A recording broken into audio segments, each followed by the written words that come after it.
بسم الله الرحمن الرحيم. الحمد لله وكفى والسلام على عباده الذين اصطفى. أما بعد فقد قال الله تبارك وتعالى في القرآن المجيد والفرقان الحميد. فأعوذ بالله من الشيطان الرجيم. بسم الله الرحمن الرحيم. يا أيها الذين آمنوا إذا نودي للصلاة من يوم الجمعة فاسعوا إلى ذكر الله وذروا البيع ذلكم خير لكم إن كنتم تعلمون. صدق الله العظيم. وقال النبي صلى الله عليه وسلم إن يوم الجمعة أو كما قال عليه الصلاة والسلام. جمعہ کا دن ہفتے کی عید ہوتی ہے. سال میں دو عیدیں آتی ہے، عید الفطر اور عید الاضحیٰ. مگر جمعہ کی صورت میں مسلمانوں کے لیے ہر ہفتہ عید آتی ہے. رسول اللہ صلی اللہ علیہ وسلم نے جمعہ کے دن کو یوم الاضحیٰ روشن دن اور جمعہ کی رات کو لیلۃ القدر اجلی رات فرمایا ہے. آپ صلی اللہ علیہ وسلم فرماتے ہیں جمعہ کا دن تمام دنوں کا سردار ہے اور اللہ تبارک و تعالیٰ کے نزدیک سب سے بڑا دن ہے. یہاں تک کہ عید الاضحیٰ اور عید الفطر سے بھی جمعہ کا دن بڑا ہوا ہے. پھر حضور صلی اللہ علیہ وسلم نے جمعہ کی 5 خصلتیں بیان فرمائی کہ حضرت آدم علیہ السلام کو جمعہ کے دن ہی پیدا کیا گیا اور حضرت آدم علیہ السلام کو کی وفات بھی جمعہ کے دن ہی ہوئی. جمعہ کے دن ایک ایسی گھڑی ہے جس میں اللہ تبارک و تعالیٰ ہر اس دعا کو قبول کرتے ہیں جو بندہ مانگے. شرط یہ ہے کہ حرام دعا نہ ہو. اور قیامت کا نزول بھی جمعہ کے دن ہی ہوگا. اس لیے تمام مقرب فرشتے، آسمان اور زمین، بادل، ہوا، چرند پرند، ہر چیز جمعہ کے دن سے ڈرتے ہیں کہ کہیں قیامت نہ واقع ہو جائے. مسلم شریف کی روایت ہے حضرت آدم علیہ السلام کو اللہ تبارک و تعالیٰ نے جمعہ کے دن ہی جنت میں داخل کیا تھا اور جمعہ کے دن ہی جنت سے نکالا تھا. خیر یوم طلع الشمس علیہ یوم الجمعہ. سب سے اچھا دن جس پر سورج طلوع ہوا وہ جمعہ کا دن تھا. ابو داؤد کی روایت ہے رسول اللہ صلی اللہ علیہ وسلم نے فرمایا قیامت کا نفع اولیٰ اور نفع ثانیہ جمعہ کے دن ہی واقع ہوگا. جمعہ کے دن درود کی کثرت کرنا چاہیے. آپ صلی اللہ علیہ وسلم نے امت کو اس کی ترغیب دی ہے کہ جمعہ کے دن کثرت سے مجھ پر درود پڑھا کرو، اس لیے کہ تمہارا درود مجھ پر پیش کیا جاتا ہے. حضرت عبداللہ بن عباس رضی اللہ عنہ فرماتے ہیں کہ انہوں نے آیت کریمہ تلاوت کی الیوم اکملت لکم دینکم واتممت علیکم نعمتی ورضیت لکم الاسلام دینا. کہ تمہارے لیے تمہارا دین مکمل کر دیا گیا اور تم پر تمام نعمتیں تام کر دی گئی اور تمہارے لیے دین کی حیثیت سے اسلام کو پسند کیا گیا. یہ آیت کریمہ تلاوت فرمائی. اس وقت یہودی ان کے پاس بیٹھا ہوا تھا. اس نے عرض کیا کہ اس آیت کا نزول اگر ہم پر ہوتا تو ہم اس دین کے اس آیت کے نزول کو عید کا دن بناتے. حضرت عبداللہ بن عباس رضی اللہ عنہ نے فرمایا کہ آیت عید کے دن ہی نازل ہوئی اور دوپہر عید تھی، یعنی جمعہ کا دن اور عرفے کا دن تھا. یہ مسلمانوں کی خوش نصیبی ہے کہ اللہ تبارک و تعالیٰ نے جمعہ کا دن عطا فرمایا. ورنہ عمر صادقہ کو بھی اللہ تبارک و تعالیٰ نے جمعہ کا دن نصیب فرمایا تھا لیکن انہوں نے اس میں اختلاف کر دیا تو اللہ تبارک و تعالیٰ نے اسے چھین لیا اور یہ ہمیں عطا کیا گیا. اگر ہم اس کی ناقدری کریں گے تو اللہ تبارک و تعالیٰ ہر چیز پر قادر ہے. اللہ تبارک و تعالیٰ کے لیے کوئی چیز مشکل نہیں ہے. اس دن کا حق کیا ہے، اس دن کو کیسے ادا کیا جائے، اس دن ہمیں کیا کرنا چاہیے، تو اللہ تبارک و تعالیٰ قرآن مجید کے اندر فرماتے ہیں یا ایھا الذین آمنوا اذا نودی للصلاۃ من یوم الجمعۃ فاسعوا الی ذکر اللہ وذروا البیع ذلکم خیر لکم ان کنتم تعلمون. ایمان والو جب جمعہ کے دن نماز کے لیے اذان دی جائے تو اللہ کے ذکر کی طرف دوڑو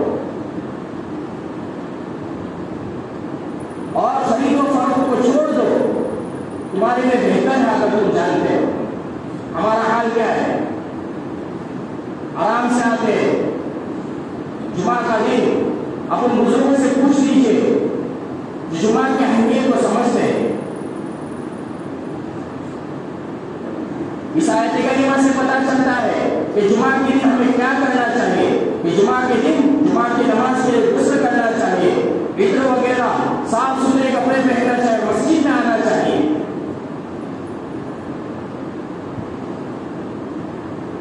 اور مسجد میں آ کر سنتیں پڑھنا چاہیے, نہ کہ ادھر ادھر کی باتیں کرنا چاہیے. اور جو خطبہ ہوتا ہے اس میں کہ اس خطبے سے جب جمعہ کی سنتیں ادا کی جاتی ہے اس وقت سے لے کر خطبے کے اور نماز ہونے تک جو بندہ خاموشی کے ساتھ بیٹھا رہے گا تو آپ صلی اللہ علیہ وسلم نے فرمایا ہے اس کی ایک جمعہ سے دوسری جمعہ تک اور مزید 3 دن کے اس کے گناہ معاف ہو جاتے ہیں. حضرت ابو ہریرہ رضی اللہ عنہ فرماتے ہیں کہ رسول اللہ صلی اللہ علیہ وسلم نے فرمایا جمعہ کے دن فرشتے مسجد کے دروازے پر رجسٹر لے کر کھڑے ہوتے ہیں اور جو سب سے پہلے مسجد میں داخل ہوتا ہے اس کا نام درج کیا جاتا ہے اور اسے اونٹ کی قربانی کا ثواب حاصل ہوتا ہے. جو دوسرا آتا ہے اسے گائے کی قربانی کا ثواب ملتا ہے. اسی طرح ثواب کا درجہ کم ہوتے جاتا ہے.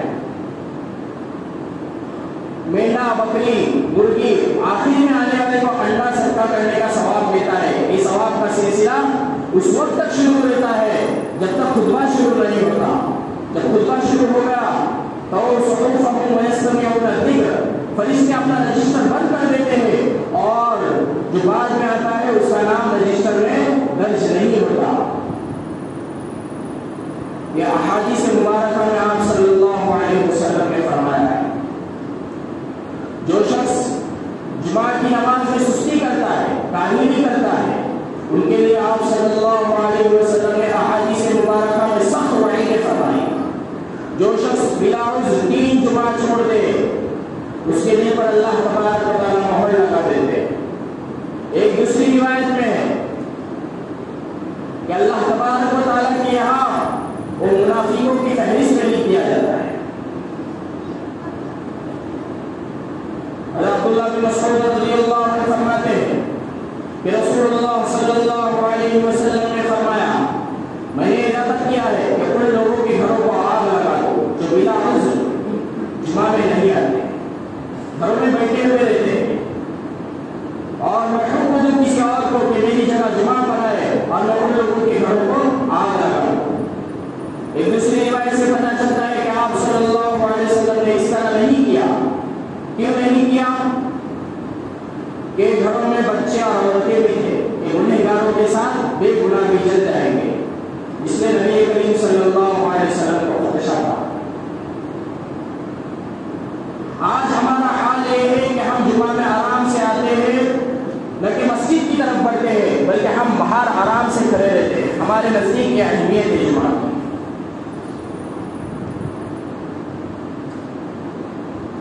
ہمیں جمعہ کی اہمیت کو سمجھنا ہوگا کہ اللہ تبارک و تعالیٰ نے قرآن مجید کے اندر کیا فرمایا ہے. ہم مسجد میں اتنی جگہ رہنے کے باوجود بھی باہر کھڑے رہتے ہیں, مکمل خطبہ ہونے کے بعد مسجد میں آتے ہیں. یہ ہمارے نزدیک جمعہ کی اہمیت ہے.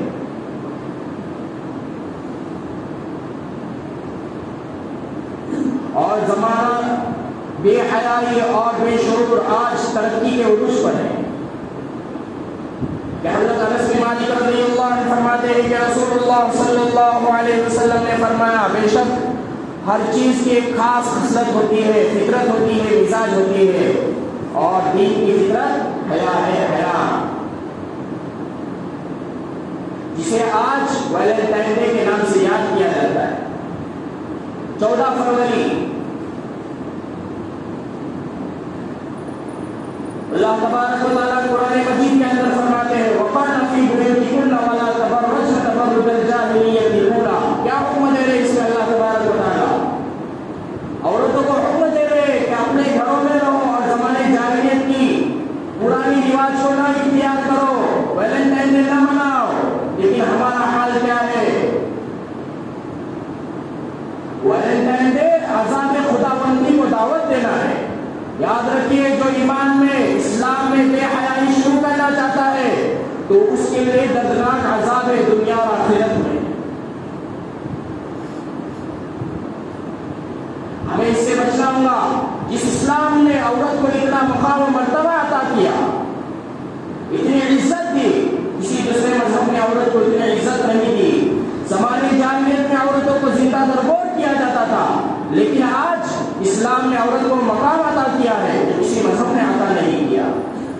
ویلنٹائن ڈے صرف فحاشی اور روحانیت کے دروازے کھولنے کے چال میں عیسائیوں کا منع، عیسائی اس دن کو عید کا دن کہتے ہیں۔